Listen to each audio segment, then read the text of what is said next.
Hi amazing people, welcome back to my YouTube channel. It's your girl Pauline here. In case you're new here, my name is Pauline, and if you're returning subscribers, thank you so much for sticking in this channel, because guys, where it has been long anyway. So guys, I want to talk today. Tufungue roho. I have to open my heart and tell you where I have been. Okay, so let me start kidogo behind, rewind kidogo. So back in 2016 when I met my husband, I thought I'll conceive normally, like I will conceive normally, but that didn't happen. So I went for checkups and everything, and I was diagnosed with endometriosis, which was a threat to me. Like, if you have endometriosis, just know, like, it's a threat. You know, it's better even to have fibroids and cysts, because you can take medication, you can have medication and be good, like you don't have to undergo surgeries. But for endometriosis, you have to undergo surgery for them to be removed, because my endo had eaten my intestines, had eaten my fallopian tube, it had eaten ovaries. It was spreading so fast to a point that I had also fibroids. In the verge of endometriosis, I also had fibroids, and then later I came and got cysts. I hope you understand. So I've been trying to do fertility things. I went for surgery to remove endometriosis. That is in December 2016 on 25th. When you guys are celebrating Christmas, I was in the theater. Natolewa hizo mavitu. So the recovery was good, but it took long. It took almost 3 months for me to be able to recover kabisa, because it was my first ever surgery in my life. So it was so painful. Like, after the dawas are finished in the body, it was so painful. And then from there, since 2016, I've been trying to conceive. Which was hard. So if you have not watched that video, please kindly go back and watch my endometriosis video. It's going to help you. Like, guys, it's going to help you. Don't die with a problem when you know someone can help you. Don't die with something that you think it's happening to you and you don't want people to know, so you're scared of sharing. No, don't be scared. Endometriosis is nothing. Fibroids is nothing. Cyst is nothing. All these things come to an end, Yeah, they come to an end. So guys, as you read the title down below, you can see what I'm about to announce to you. Like, I'm happy. Anyway, guys, so story aside. So guys, on few weeks ago, I've been having issues of sleeping. Like, I couldn't sleep, like, at all. So when it's nighttime, I'm not sleeping. But when it caribbeans, or when it reaches at around 3, when my husband is about to leave home for work, that's when all the sleep comes. Like, how singizi, the sleep comes well.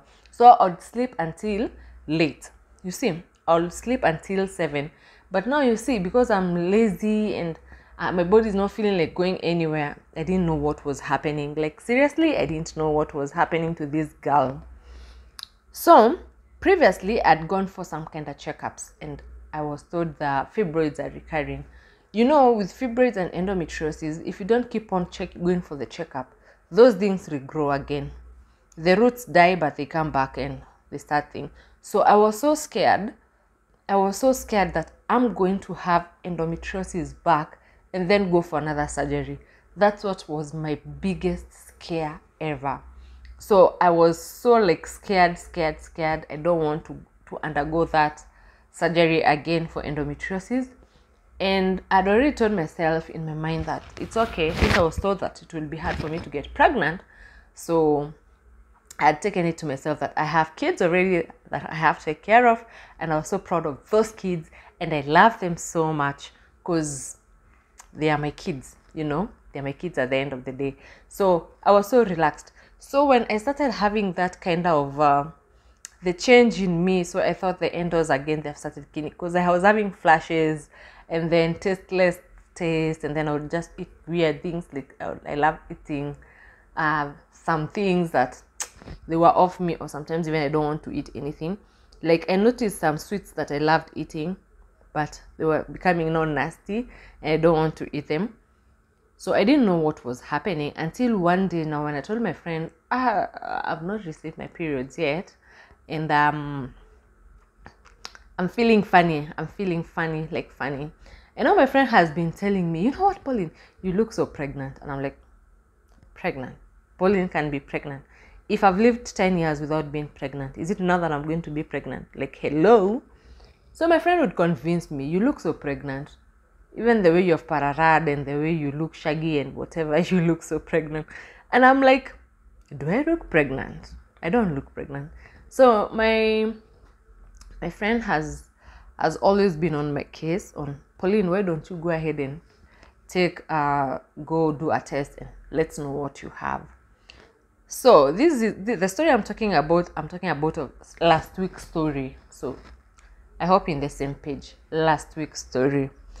So I just refused to do the test. I said no, I'm not going to waste my money anymore. Because previously, years before, when I missed my period like for 2 or 3 days, I was getting so emotional and I get so happy and excited. But when I buy the kit and go do the test myself, it comes negative. Or if I decide to buy a kit, I go buy a kit. By the time I'm home, when I get home, the first thing I get when I'm going to get there, do you know what the requirements of measuring pregnancy? A strip and some urine. So when in the verge of going to get my urine so that I can do the testing, I've started my periods and I would be annoyed.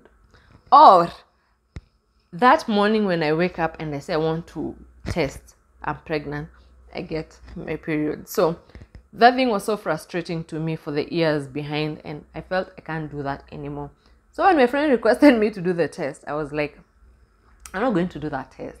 Because definitely, if I do the test, if I say, yes, I'm going to do the test, we go buy a kit now, I'll just find a spot on my panties that have started my period. So I'm not going to do that work. So let it just come.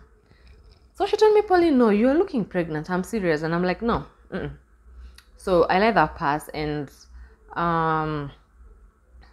just kept quiet. So later on, she told me then, you know, the day you'll decide to do it, you will just be shocked. So I waited. So today, as we're talking, today we are going to, not today, but tomorrow. No, today, yes. So today morning when I woke up, I decided, why not try to do this trip and see what's happening? So I got the kawaida requirements, my urine and my measuring kit. So my urine was so dark, like it was so dark, and I was like, why I don't take water? So I went, took the strip, put it, and then I said, let me go to the washroom as I wait for the results to come. So I took my strip and put it upside down on top of the lid that I had used. So I put it upside down and I went to the shower. I took a shower and that's it. It was on a Saturday. Yeah, it was on a Saturday. And that day, I remember I was not going to work. So it was like, yeah, I've done what I've done. So if the result comes negative, I'll still feel bad in my heart because I just knew the result will be negative. So I was not optimistic about having a positive result. And if the results were positive, I would just be happy and jump and, tell my husband and celebrate. And that's what I thought it will be. So I went, took a shower, came back, dressed, did everything. In fact, I even forgot that I was doing something. So when I was going to pick my lotion after I've dressed up and everything, don't come for me that you have to lotion or you have to put oil on your body before dressing up. I just do the other way, or as long as I feel I'm okay. You got me. So I dressed up. No, when I was going to pick my lotion to put on my body, I remembered, I saw the strip and I was like, oh, I had something to check. Do you know what, guys? This is what I saw. I was so shocked. I'm even still shocked. I'm still shocked and I don't know what to do. I'm still shocked. I was so shocked. And I called my friend and told her, you know what? I can't even tell you. You just do this. Let's go on WhatsApp video call. I show you something. And she was like, okay, fine. So I called her. I hung up and then called her on WhatsApp video call and told her these are the results. And she started laughing. And, I told you you're pregnant and you're not. Like, I was like, oh my God. Like, oh my God. you know, you have a mixed reaction of you're happy and then you're not happy, you're confused, you're not confused. Like you wonder what to do. You know, you don't know what to do, you don't know how to react, you don't know to jump or not to jump, to cry, to be happy, scream, or yani I got into total confusion. I stayed there. I'm feeling tears coming out. I want to cry, but at the end of the day, I'm trying to force tears, they're not coming out. And at the end of the time, I'm feeling tears are full in my eyes. I want to like cry because of happiness, but still I was so confused. I don't know what to do.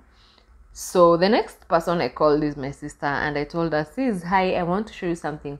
Can you please get on WhatsApp? So I called my sister, she got on WhatsApp, and I told her, this is what happened. I've done this measure and this is mine.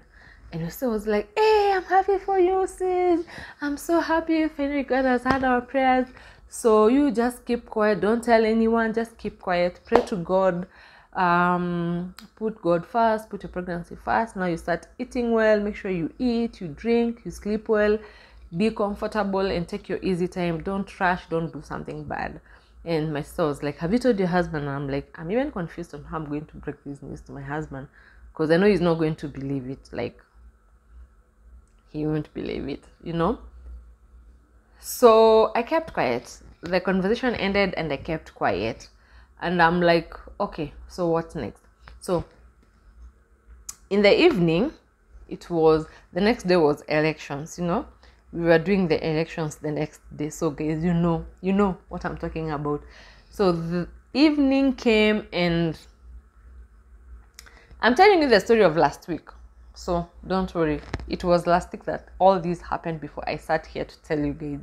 So that evening we had decided to do a family dinner. So we are normally a group of 3 families that we do family dinner. My brother's family, our family, and our friend's family. We always come together and do dinner. So that day we were doing barbecue and it was main day to cook. I was so confused what to do and how to tell it. So I told my sister-in-law, because she's a nurse, I told her about it. She was happy for me. And I know my sister-in-law told my brother. So then my friend knew. She's the first one who I told that I'm pregnant, and I knew she told the husband. So I knew, or maybe the husbands didn't know. Let's say, maybe, I don't know. The husbands did know, but I told my friend, and then my sister-in-law. So at around 5, I'm just seated there and I'm like, oh my God, now it's already 5 and I've not told my husband about it. Should I still wait for him to come so that I tell him, or should I like tell him? I'm like confused. So I wanted to surprise him. So previously I thought the day I'll ever get pregnant for my husband, how am I going to break the news? I'm going to buy like shoes or socks or a baby wear and seal it very well and give my husband as a gift. So that's what I had in mind. But now it has come unawares. I didn't expect it. So I said hi. I took my phone and wrote my babe a message. Hi babe. So he was not online.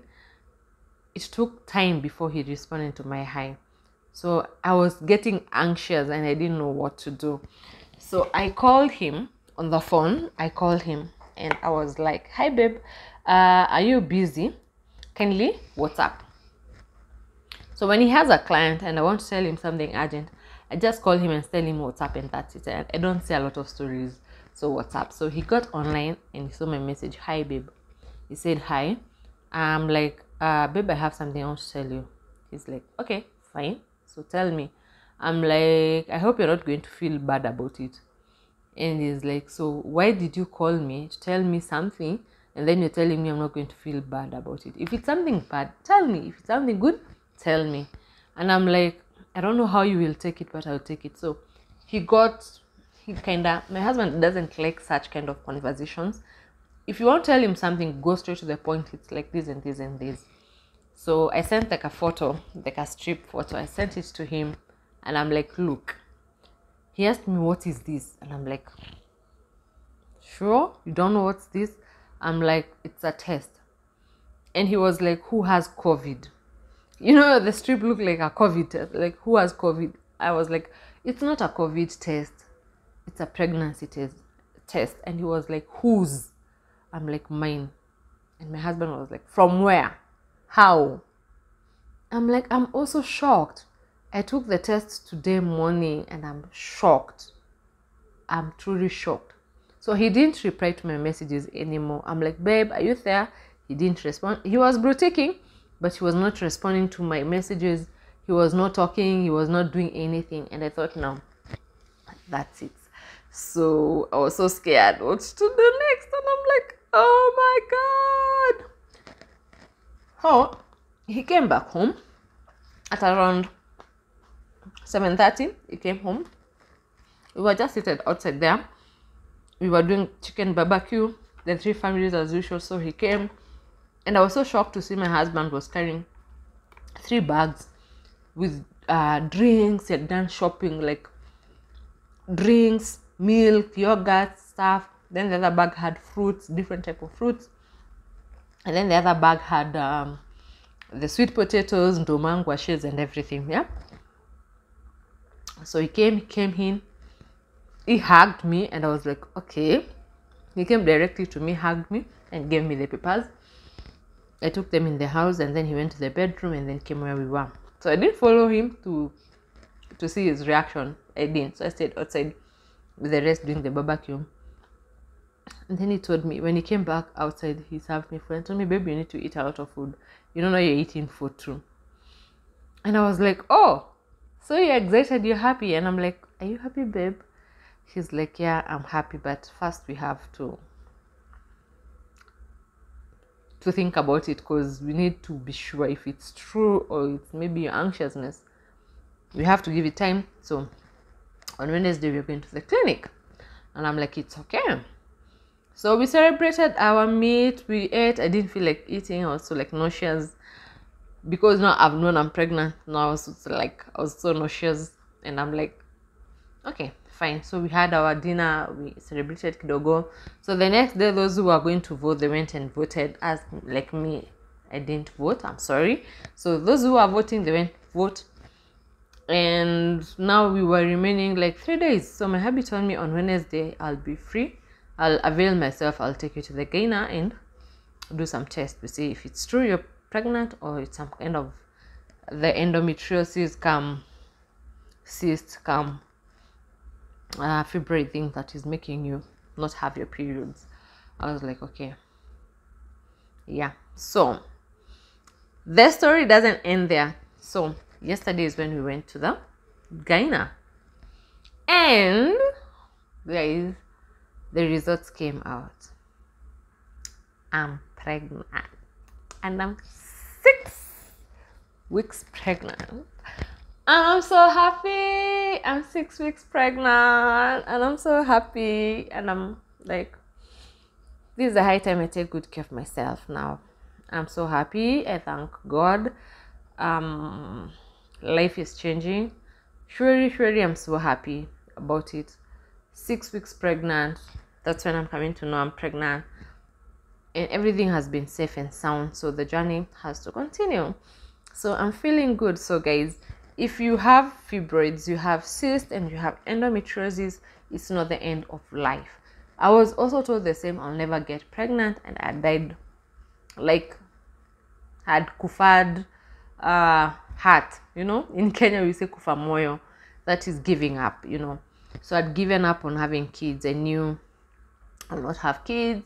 I had friends who bullied me. I had friends who left me. If you've watched most of my videos ever after I did my endometriosis story, I've shared my struggles with you guys, how friends left me, how people told me Mwakazi is going to leave me for another woman, how people told me that I'm slaying. People would tell me to stop slaying and get pregnant for my husband. They never know how painful it is. It's so painful for someone to tell you such kind of things when you truly know you have issues like fertility issues, like everything that comes with a woman, and you can't bear a kid naturally. It was so painful. And another thing, guys, one thing I've come to learn with pregnancy is don't push yourself so much, because for me, for those years that I've stayed, I've been trying every month. I'm going for checkup every month. I'm taking supplements to boost my pregnancy. I'm eating well, I'm eating healthy, I'm trying to do each and everything to be pregnant, and it was not working until one day I decided to let it go. I gave it up. I have other kids I can take care of. It's not a must I give birth to have to say I have a kid or a mom, but you have to like be easy on yourself, accept life the way it is, and move on with life. So yeah, so this pregnancy, if I can say, I've not struggled to get it, and I'm not like, I didn't take medications, I didn't do anything. I just let life flow. I forgot about kids.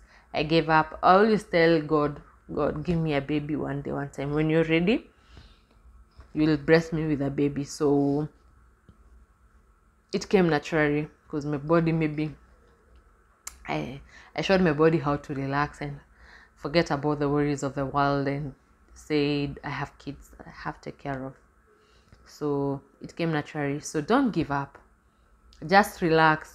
God's time is always the best. Now I can tell people God's time is always the best. Take care of yourself, eat healthy, eat well, do exercises, like keep your system clean. You know, if you need to detox your body of junk, of all those bad toxic things that you're eating, and then keep your body ready for conceiving, and it will happen. Guys, I don't have so much to tell you. I'm still in the process of a shocker. I'm still shocked, but I'm trying to cope up with life. Yeah, so we'll do the next video with Mwakazi to see how he reacted, or how was his reaction, or what he feels about this pregnancy. So guys, put me in your prayers, continue praying for me. I'm so happy. Those who have been praying for me and have been encouraging me, thank you so much. God bless you. Those people who are out there discouraging others that they can't get pregnant even after 10, 15, 20 years of marriage, don't listen to them. Just prepare your body, let it be, just live your own life and things will happen. So guys, that's the story of today. Pray for us until we get to 9 months. And please, I know I've told you I'm pregnant, so if you don't see me like kabisa, if you like don't see me, don't worry. Like, don't worry, don't like what do you say? If you don't see me, as in if you don't see me in this channel, don't think that it died. It has not died. It's there. It's just that I'm trying to control my hormones, maybe how I'm feeling. But anyway guys, thank you so much. Until the next video, adios, bye.